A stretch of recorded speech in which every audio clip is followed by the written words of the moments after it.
السلام عليكم ورحمة الله وبركاته. الحمد لله والصلاة والسلام على رسول الله صلى الله عليه وسلم. اللهم لا علم لنا إلا ما علمتنا إنك أنت العليم الحكيم. أما بعد, nous allons poursuivre par la grâce d'Allah subhanahu wa ta'ala avec l'explication du livre Al-Usulu Al-Thalatha, les trois fondements. Et nous avons par la grâce d'Allah vu dans la 6 d'hier les trois introductions de ce livre béni. Dans ces trois introductions, nous avons vu des sujets importants. Nous avons vu que tout le monde était en perdition, sauf celui qui a appris sa religion, mis en pratique cela, appelé vers le bien et patienté pour Allah. Et on a vu qu'Allah nous a créés et qu'Allah ne nous a pas abandonnés. Et que Allah subhanahu wa ta'ala nous a envoyé des messagers afin de nous appeler vers la droiture. Celui qui obéit au messager rentre au paradis et celui qui désobéit rentre en enfer. On a vu aussi qu'Allah subhanahu wa ta'ala n'agrée pas qu'on lui donne des associés. Quoi que ce soit comme associé, que ce soit un homme rapproché ou un prophète ou un messager envoyé.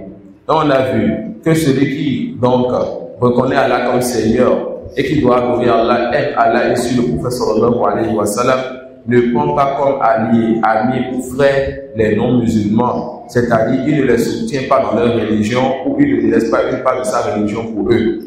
Et ça, c'est ce qu'on appelle Aqidatul Wala wal Bara, la croyance de l'alliance et du désaveu.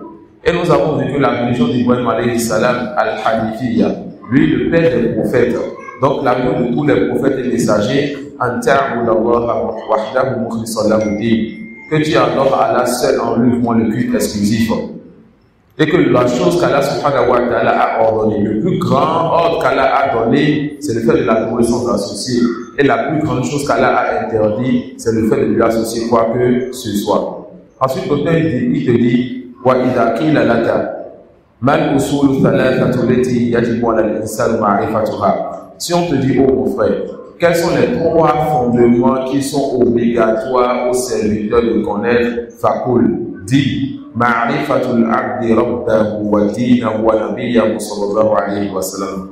Dis ô mon frère, les trois fondements importants à tout musulman de connaître, c'est connaître son Seigneur, connaître sa religion et connaître son prophète sallallahu alayhi wa sallam. Alors l'auteur, rahimahullah ta'ala, à partir de cette assise, il va nous enseigner, incha'Allah, c'est quoi ces trois fondements-là.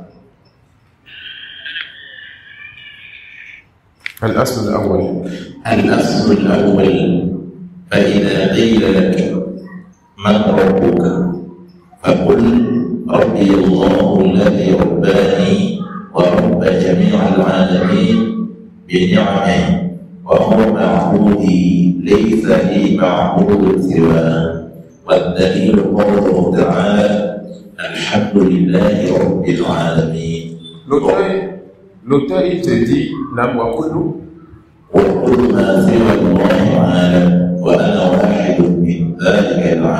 l'auteur, il te dit, si on te dit qui est ton Seigneur, dis, mon Seigneur est Allah. Si on te dit qui est ton Seigneur, dis, mon Seigneur est Allah. Savez-vous ce que ça veut dire, mon Seigneur est Allah? C'est-à-dire, Allah est celui qui m'a créé alors que je n'étais pas. C'est lui qui m'a sorti du néant, qui m'a accordé la vie. C'est lui, subhanahu wa ta'ala, qui verse sur moi de ses bienfaits. C'est lui qui me préserve de la maladie et de ce qui peut atteindre ses créatures. C'est lui, subhanahu wa ta'ala, qui accorde le bien aux gens. C'est lui, subhanahu wa ta'ala, qui repousse le mal des gens. C'est lui, Allah, subhanahu wa ta'ala, qui donne des enfants, qui donne l'argent, qui donne le bien. Alors, Allah fait beaucoup d'actions et beaucoup d'actions dans la vie de ses serviteurs. Alors, la seigneurie d'Allah, c'est les actions d'Allah. Et Allah fait des actions que personne en dehors de lui ne peut faire. Allah subhanahu wa ta'ala, il fait des actions que personne en dehors de lui ne peut faire. Personne ne crée du néant si ce n'est Allah. Personne ne fait tomber la pluie du ciel si ce n'est Allah. Personne n'accorde la vie ou la mort si ce n'est Allah. Alors si on te dit, qui est ton Seigneur? Man Rabbuk, dis mon Seigneur, c'est celui qui m'a créé. Innani bara'un mimma ta'budun illa alladhi fatarani. Je me désavoue de tout ce que vous adorez, sauf de celui qui m'a créé. Alors, mon Seigneur, c'est Allah, celui qui m'a créé. Mon Seigneur, c'est Allah, celui qui vous a créé. Ya ayyuhan nas, wa'budu rabbakum alladhi khalaqakum walladhina min qablikum la'allakum tattaqun. Oh vous les gens, adorez votre Seigneur. C'est qui votre Seigneur? Celui qui vous a créé, vous et ceux qui sont venus avant vous, afin que vous atteigniez la piété. Alors mon Seigneur est Allah, celui qui m'a créé, qui m'accorde la vie et la mort, qui préserve ma santé, qui me donne tout type de bien dont j'ai besoin. L'auteur dit Rabbi Allahu alladhi rabbani wa rabba jami'a al-alamin bi ni'ami. Le mot Rabba yurabbi tarbiyatan. Rabba yurabbi tarbiyatan. Qu'est-ce que cela veut dire? Cela renferme plusieurs sens. At-tarbiya, ça peut vouloir dire Islahu shay ba'da fasadihi. Le fait de réformer quelque chose qui était déjà gâté. At-tarbiya, ça peut aussi vouloir dire le fait le fait donc de donner le début à quelque chose, le fait de commencer quelque chose. Allah subhanahu wa ta'ala, c'est lui notre Seigneur, c'est lui qui nous a créé du néant. Et Allah subhanahu wa ta'ala, c'est lui Rabbuna, celui qui répare notre cœur après que ce cœur ait connu, n'est-ce pas, ce qui peut lui donner de la maladie, ce qui peut le pervertir, ce qui peut le rendre dur. Et parce que les serviteurs pieux d'Allah ont compris ce sens du nom d'Allah Ar-Rabb, ils ont compris ce sens du nom d'Allah Ar-Rabb, que c'est celui qui répare les cœurs après que les cœurs ne soient malades. Lorsqu'ils veulent invoquer leur Seigneur, le plus souvent ils invoquent par son nom Rabb, Rabbana, Rabbi. Pourquoi? Car c'est lui qui réforme les choses qui sont gâtées. Et parmi les choses qu'il réforme, le cœur, le fait qu'il libère le cœur de ce qui le pèse, le fait qu'il accorde l'apaisement, la tranquillité au cœur de son serviteur. Et parmi les sens aussi du mot Rabb, ou bien de la terbiya, le fait, n'est-ce pas, le fait Yani As-Souda, le Rabb ou As-Sayyid. Le Rabb, c'est aussi le maître. D'accord? Donc je peux dire Rabbi, ça c'est mon maître. Ça suit. Et tous ces sens que nous avons cités, que ce soit le sens yani de As-Sayyid, du maître, ou celui qui donne le début à quelque chose, ou celui qui réforme, Allah subhanahu wa ta'ala, il a tous ces sens-là. Et parmi les sens aussi du nom du mot Rabb, As-Sahib, Rabbu shay sahibuhu, le compagnon de quelque chose, celui à qui appartient quelque chose. En résumé, on vient de dire tout simplement que le nom Rabb, et si vous voulez plus précisément, lorsque je dis Rabbun, ça veut dire quoi? Rabbun, ça peut vouloir dire As-Sayyid, le maître. Donc, Rabbudaba, le maître de la chamelle. Rabbun, ça peut vouloir dire Munshi ou Shay. Ça peut vouloir dire celui qui débute quelque chose, celui qui commence quelque chose. Ça suit.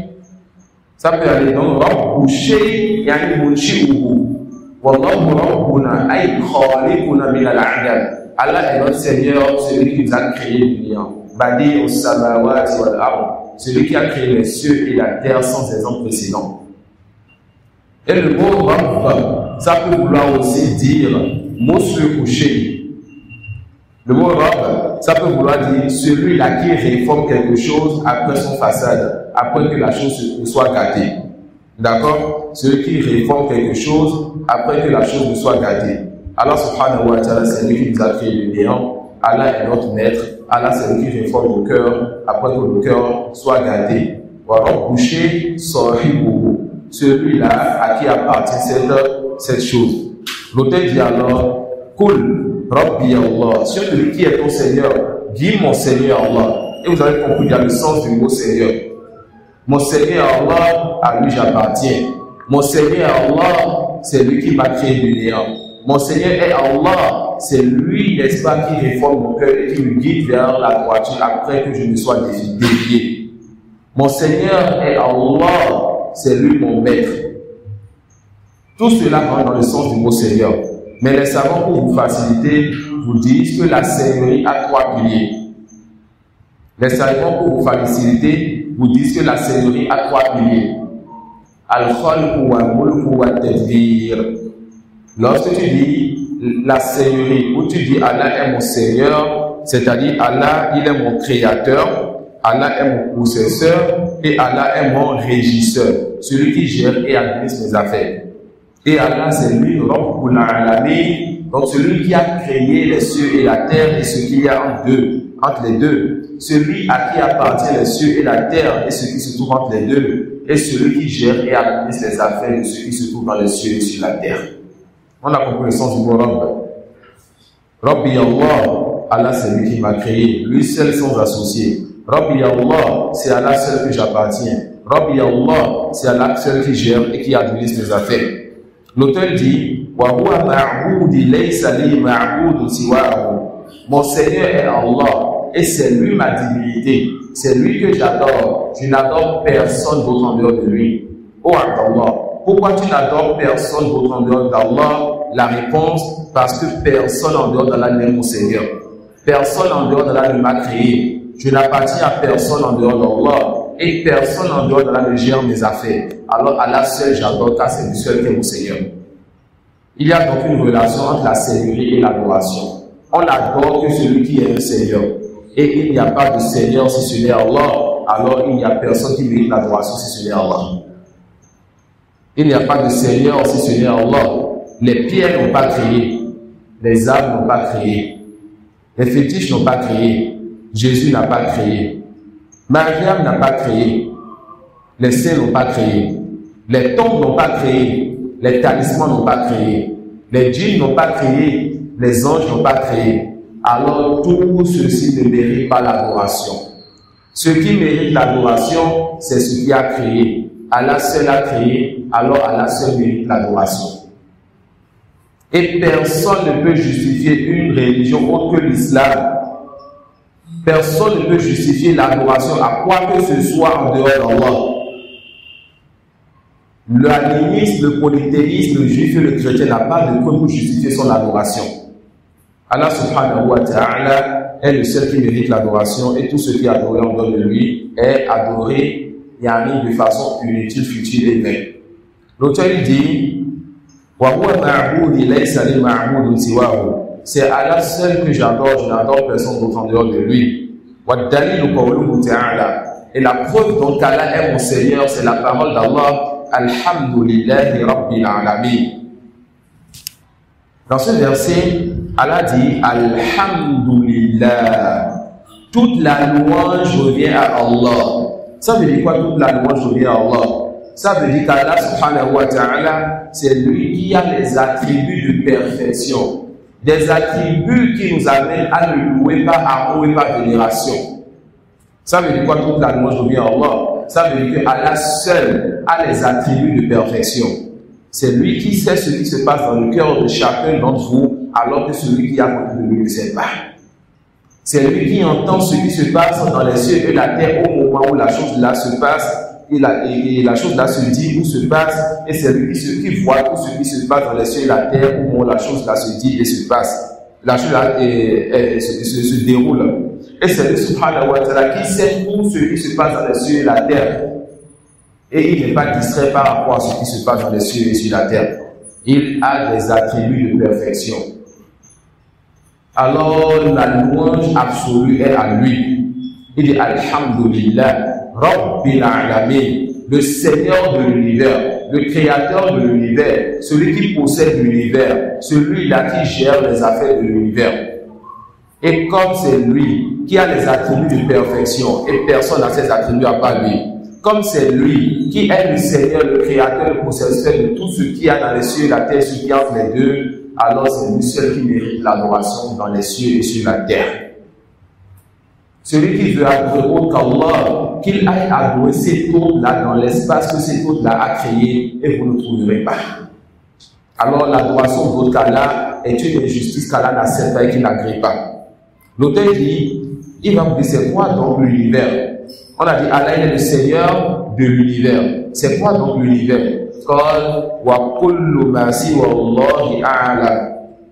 Et tout ce qui est en dehors d'Allah est l'univers. Voilà ce que l'auteur dit, voilà ce que les gens de la Sunna disent. Les gens de la Sunna disent, tout ce qui est en dehors d'Allah est l'univers. Allah est le créateur et ce qui est en dehors de lui est la créature. Allah est le Seigneur et ce qui est en dehors de lui est l'univers. Mais il y a donc parmi les musulmans un groupe d'entre eux qui s'appelle Ahlul Ittihad. Il y a donc parmi les musulmans un groupe d'entre eux qui s'appelle Ahlul Wahdatil Wujud. Qu'est-ce que ces gens disent?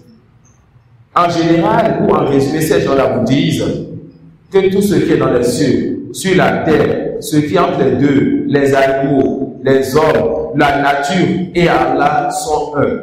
Que tout ce qui existe est un et est Allah. Alors que les gens de la Sunna disent quoi? Tout ce qui est en dehors d'Allah est l'univers. Allah est le créateur et ce qui est en dehors de lui est la créature. Voilà pourquoi vous voyez ces gens-là penser qu'ils peuvent donc faire des afkars, des wirds, jusqu'à ce qu'ils atteignent un degré de, et qu'ils deviennent des wali d'Allah, et jusqu'à ce qu'ils atteignent une certaine perfection et qu'ils fassent un avec Allah. Et quand ils vont faire un avec Allah, ils vont délaisser la prière, délaisser les adorations, car ils sont devenus des divinités. Et vous allez voir leur mourir, les adorer et ensuite faire le tawaf autour de leur tombe après leur mort.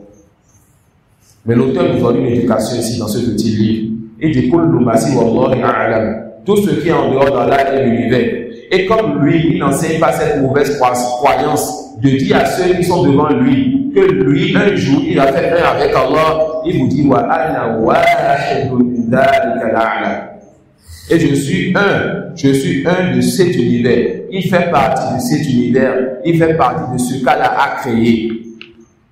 Non. فإذا قيل لك بما عرفت ربك فقل بآياته وخلقاته.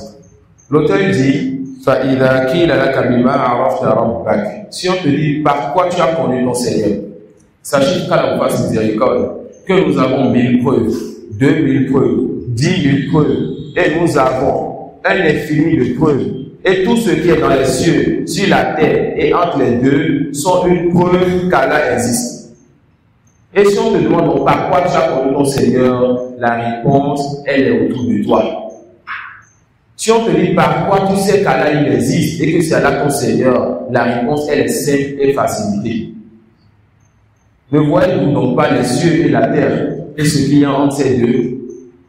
Ne voyez-vous donc pas le soleil qui suit la lune et la lune qui suit le soleil? L'ordre que nous retrouvons dans cet univers, l'ordre et la perfection dans quelque chose est une preuve du passage de quelqu'un de sage, de savant et qui a la capacité de réaliser ces choses.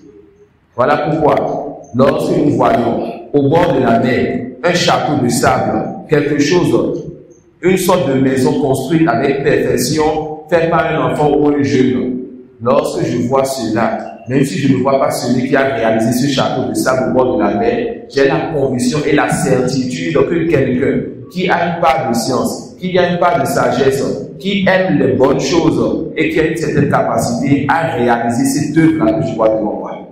Je ne doute pas de cela. Alors l'ordre et la perfection dans quelque chose est une preuve du passage de celui qui a fait ces choses-là. Alors on dira, l'ordre et la perfection dans ce que nous voyons comme univers. Ne voyez-vous donc pas le ciel qui est au-dessus de vous, sans pilier pour le tenir, mais ça ne tombe pas sur vous. Ne voyez-vous donc pas ce qu'Allah a créé autour de vous comme animaux? Ne voyez-vous donc pas votre propre personne? Comment Allah vous a créé? Alors tout ceci, tout cet ordre et toute cette perfection qu'il y a en nous dans les cieux et la terre est une preuve de l'existence de celui qui a créé tout cela. Est une preuve de l'existence de celui qui a créé tout cela. Alors si on demande à l'un d'entre vous, comment vous avez connu votre Seigneur? Dites, j'ai connu mon Seigneur par ce qu'il a créé. J'ai connu mon Seigneur en méditant sur les cieux et sur la terre et j'ai su que ces cieux et cette terre n'ont pas été par le feu du hasard. Car le hasard n'apporte pas l'ordre. Si on remettait une ardoise à un chien, à un singe, et on lui disait écris, il va laisser des traces. Mais il ne va pas écrire quelque chose qui a un sens. Le hasard n'apporte rien de bon. Le hasard n'apporte pas l'ordre. Alors, ce que nous voyons autour de nous est une preuve de l'existence d'Allah et que c'est lui qui est notre créateur, subhanahu wa ta'ala. ومن آياته الليل والنهار والشمس والقمر ومن مخلوقاته السماوات السبع ومن فيهن والأرضون السبع ومن فيهن وما بينهما والدليل قوله تعالى ومن آياته الليل والنهار والشمس والقمر لا تسجدوا للشمس ولا للقمر واسجدوا لله الذي خلقهن إن كنتم إياه تعبدون.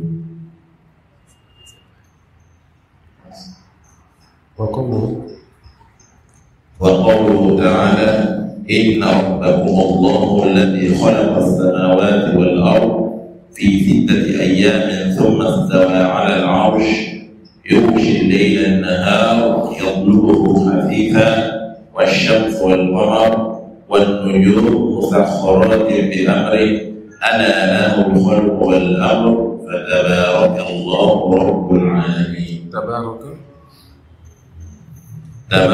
الله رب العالمين. L'auteur dit Faïda qui est là kabima arafta rabbak. Si on te dit par quoi tu as connu ton Seigneur, Fakul, dis bi ayatihi wa makhluqatihi. Tu as connu ton Seigneur par ses signes, par ses créatures. C'est quoi donc les signes d'Allah? Les savants disent que les signes d'Allah sont au nom de deux catégories. Les signes religieux et les signes universels.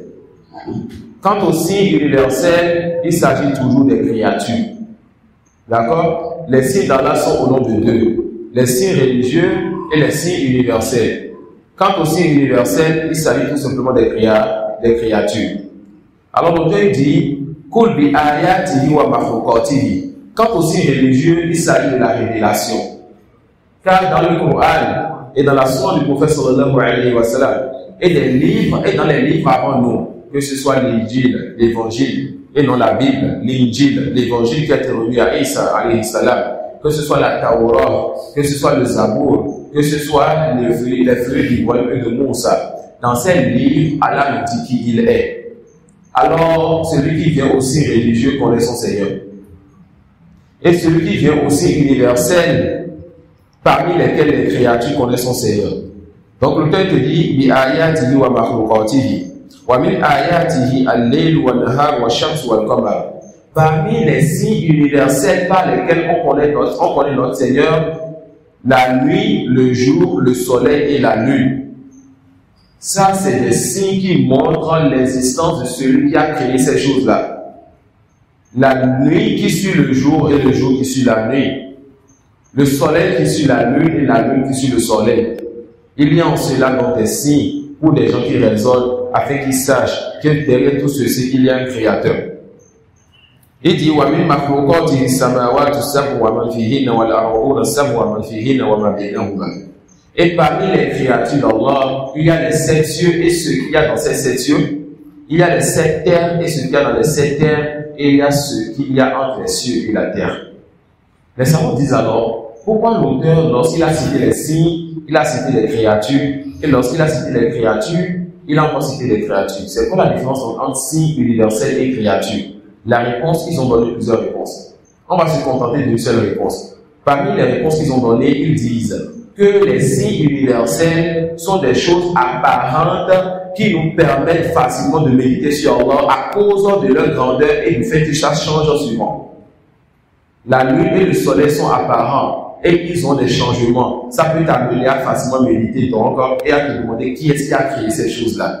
La nuit et le jour aussi sont de grands signes et qui changent. Cela peut t'amener à méditer et te dire donc qui est-ce qui a créé donc ces choses-là. Et parmi les créatures, l'auteur va citer les 7 cieux, les 7 terres et ce qu'il y a donc entre les deux et ce qui contient ces deux. Et par ce qui n'est pas permis de parler dans la religion sans preuve, l'auteur va te dire d'où est-ce qu'il sort que par le soleil, la nuit, le jour, et les cieux et la terre, on peut connaître Allah. Il dit, Allah subhanahu wa ta'ala dit dans le Coran, وَمِنْ آيَاتِهِ اللَّيْلُ وَالنَّهَارُ وَالشَّمْسُ وَالْقَمَرُ. Parmi les signes de votre Seigneur, parmi les signes pour connaître qui est votre Seigneur, il y a donc la nuit, le jour, le soleil et la lune. Ensuite, Allah subhanahu wa ta'ala, parce qu'il sait que ces choses sont de grands signes et que les gens sont éprouvés par le fait de s'accrocher à ce qui les émerveille, il dit la tasjudu lish-shamsi wa lil-qamar wasjudu lillahi alladhi khalaqahunna in kuntum iyyahu ta'budun. Ne vous prosternez pas, n'adorez pas le soleil ni la lune, mais adorez qui? Celui qui a créé le soleil et la lune, si vraiment c'est lui que vous prétendez donc adorer. On dira quoi? N'adorez donc pas Jésus, mais adorez le Créateur et le Seigneur de Jésus. Si vraiment vous prétendez être son serviteur. Serviteur de qui? Serviteur d'Allah subhanahu wa ta'ala. Et c'est comme ça qu'on dira pour tout type de religion. N'adorez donc pas ces pierres ou ces arbres. N'adorez pas ces djinns ou ces anges. Ces choses ne méritent pas l'adoration. Adorez le Créateur de ces pierres, le Créateur de ces arbres, le Créateur de ces djinns et de ces anges, car c'est lui seul qui mérite l'adoration. Ensuite, Allah subhanahu wa ta'ala, il dit, وقوله تعالى إن ربكم الله الذي خلق السماوات والأرض في 6 أيام ثم استوى على العرش. Il dit certes que votre Seigneur est Allah. C'est qui Allah? C'est qui votre Seigneur? Qu'est-ce qu'il a fait? Celui-là qui a créé, qui a créé les cieux et la terre en 6 jours. Et contrairement à ce que les Juifs disent, il ne s'est pas reposé le 7e jour.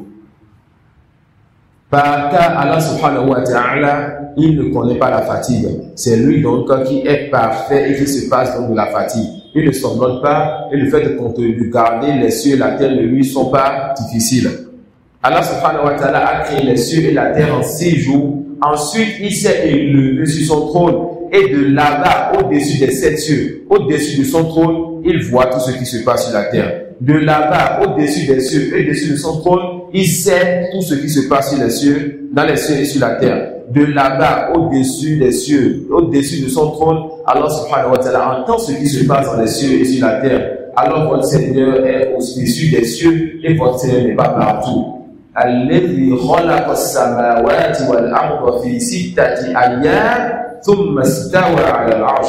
Où est Allah? Allah est au-dessus des cieux. La preuve de cela, il a créé les cieux et la terre en 6 jours. Ensuite, il s'est élevé sur son trône. Et le trône est la créature la plus élevée. Il n'y a pas au-dessus du trône, quoi que ce soit comme créature. Ce qui se trouve au-dessus du trône, c'est le Seigneur de ce trône, le Seigneur de l'univers, le Seigneur de toutes choses, subhanahu wa ta'ala. Et il est Allahu Akbar, il est plus grand que le fait de dire qu'il est partout et qu'il est dans sa créature. Allah est plus grand que sa créature. Le jour dernier, les cieux seront sur l'un de ses doigts, les terres sur l'un de ses doigts, les arbres, l'océan et bien d'autres. Alors Allah est plus grand que tout cela. Arrêtez donc de dire qu'Allah est partout, car subhanahu wa ta'ala, il se trouve au-dessus des cieux, et de là-bas il sait, il entend et il voit subhanahu wa ta'ala. Il dit quoi? الذي خلق إن ربكم الله الذي خلق السماوات والأرض في 6 أيام ثم استوى على العرش يغشي الليل النهار يطلبه حثيثا. Allah subhanahu wa ta'ala, c'est lui al-Mudabbir, celui qui administre les affaires, celui qui gère les affaires. Il fait entrer la nuit dans le jour et le jour dans la nuit qui se suivent selon son décret subhanahu wa ta'ala.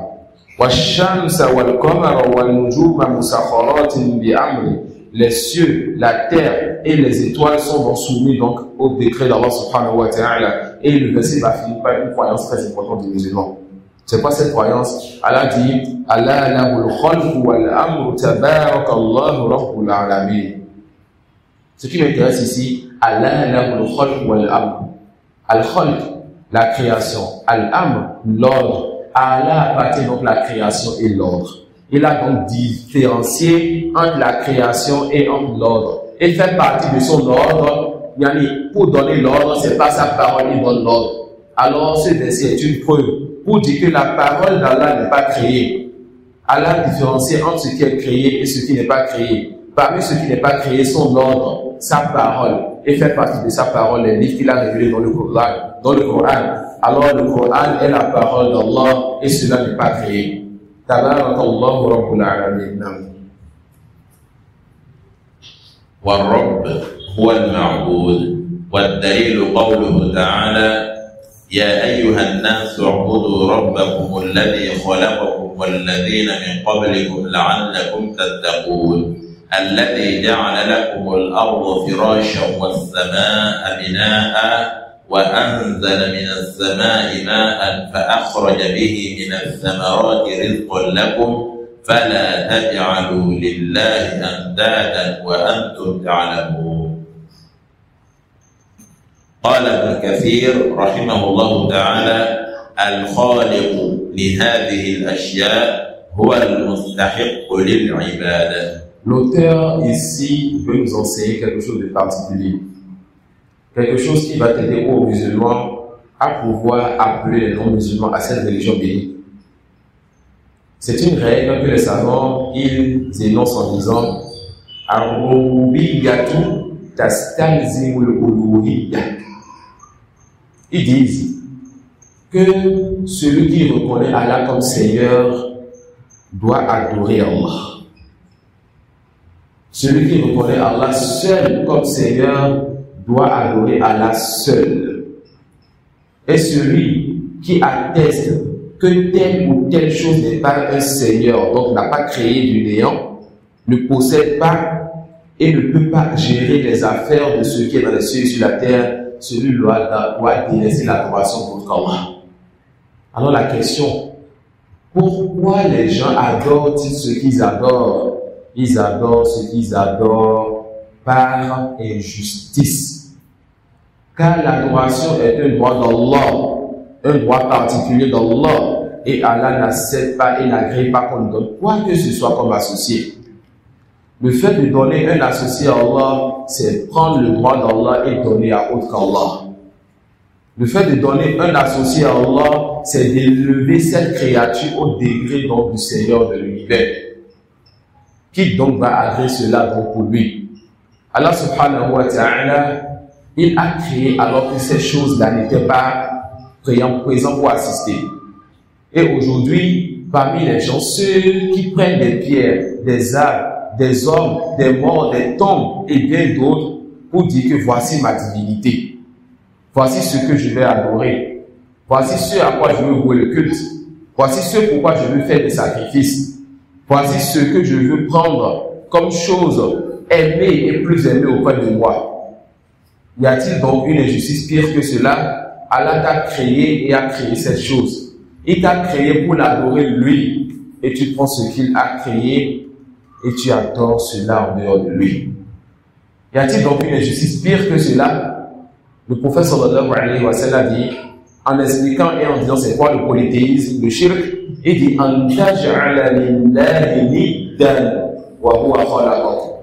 que tu donnes à Allah un associé alors que c'est Allah qui t'a créé. La raison n'accepte pas cela. Qu'Allah me crée et que j'aille adorer autre que lui. Qu'Allah me crée et que je me soumette à autre que lui. Qu'Allah me crée et que je fasse des sacrifices pour autre que lui. Qu'Allah subhanahu wa ta'ala me crée et que je fasse les tawaf autour de l'autre que lui comme les tombes et autre chose. La réponse, cela n'est pas permis. Cela n'est pas correct. Ça peut aller. Allah subhanahu wa ta'ala dit Ya ayyuhan nas wa'budu rabbakum alladhi khalaqakum walladhina min qablikum la'allakum tattaqun. Allah dit, ô vous les gens, adorez votre Seigneur. Il vous rappelle que c'est lui votre Seigneur. C'est lui qui vous a créé, c'est à lui que vous appartenez. Adorez-le donc lui seul. Lui qui vous a créé, vous, ainsi que ceux qui sont venus avant vous. Et si vous faites cela, vous allez atteindre la piété. Alladhi ja'ala lakum al-ardha firashan was-samaa'a binaa wa anzala mina as-samaa'i maa'an fa akhraja bihi mina ath-thamarati rizqan lakum. Celui qui a aplati pour vous la terre. Il a aplati pour vous la terre de sorte que vous puissiez aller et revenir. Si Allah subhanahu wa ta'ala avait fait de toutes ces têtes des montagnes rapprochées, est-ce que les voitures pouvaient circuler sur ces montagnes-là? Est-ce que vous pouvez vous quitter ici et aller à là-bas, chaque fois monter le sommet d'une montagne, descendre et monter le sommet d'une autre montagne, descendre? Parmi ces bienfaits sur vous, le fait qu'il ait aplati pour vous la terre, le fait qu'il ait levé le ciel au-dessus de vous et qu'il fasse descendre de ce ciel une pluie par laquelle il vous accorde subsistance, une pluie par laquelle il fait sortir pour vous divers types de végétation et de fruits. Alladhi ja'ala lakum al-ardha firashan was-samaa'a binaa'an wa anzala mina as-samaa'i rizqan wa anzala mina as-samaa'i maa'an fa akhraja bihi mina ath-thamarati rizqan lakum. Il dit fala taj'alu lillahi andadan wa antum ta'lamun. Si vous savez que c'est Allah qui fait tout cela, si vous savez que c'est Allah seul qui vous a créé et qui a créé ceux qui étaient avant vous, si vous savez que c'est Allah qui a aplati la terre pour vous et vous profitez encore de cette terre, vous allez vous revenir. Si vous savez que c'est Allah subhanahu wa ta'ala qui est le les cieux et qui fait descendre une pluie, une eau, bénie par laquelle il vous accorde subsistance, alors ne lui donnez pas d'associé alors que vous savez.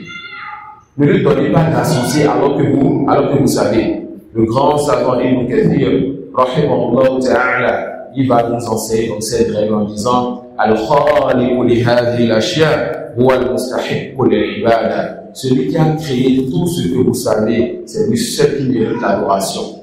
Alors celui qui veut adorer autre Allah que celui-là nous justifie que c'est d'autres Allah a créé quoi que ce soit dans les cieux et la terre.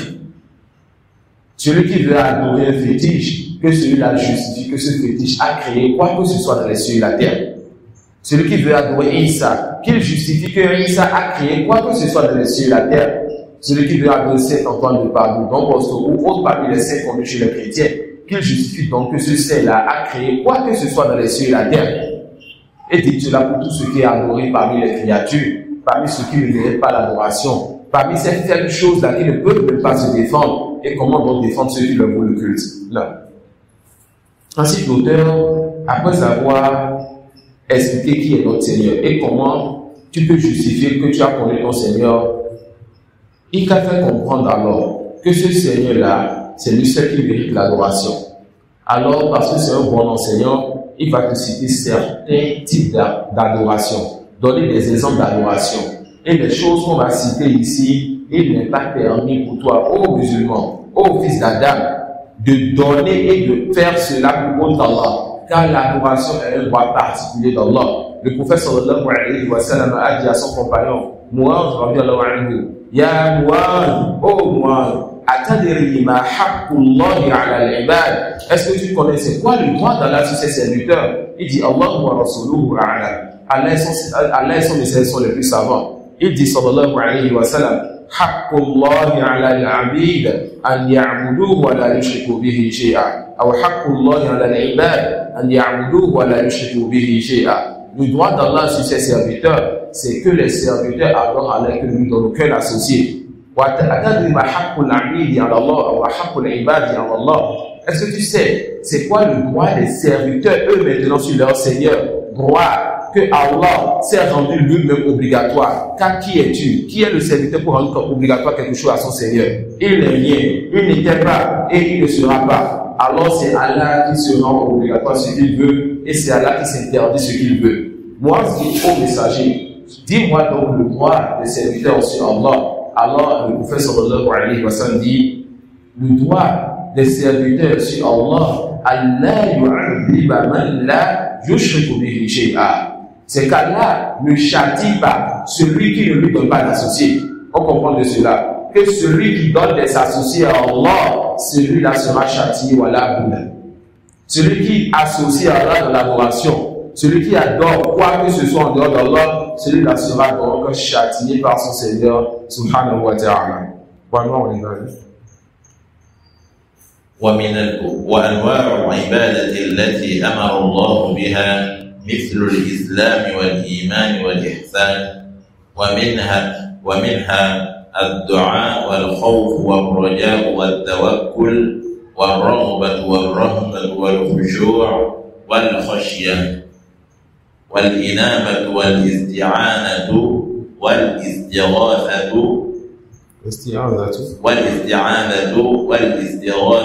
والذبح والنذر وغير ذلك من أنواع العبادة التي أمر الله بها كلها لله تعالى والدليل قوله تعالى وأن المساجد لله فلا تدعوا مع الله أحدا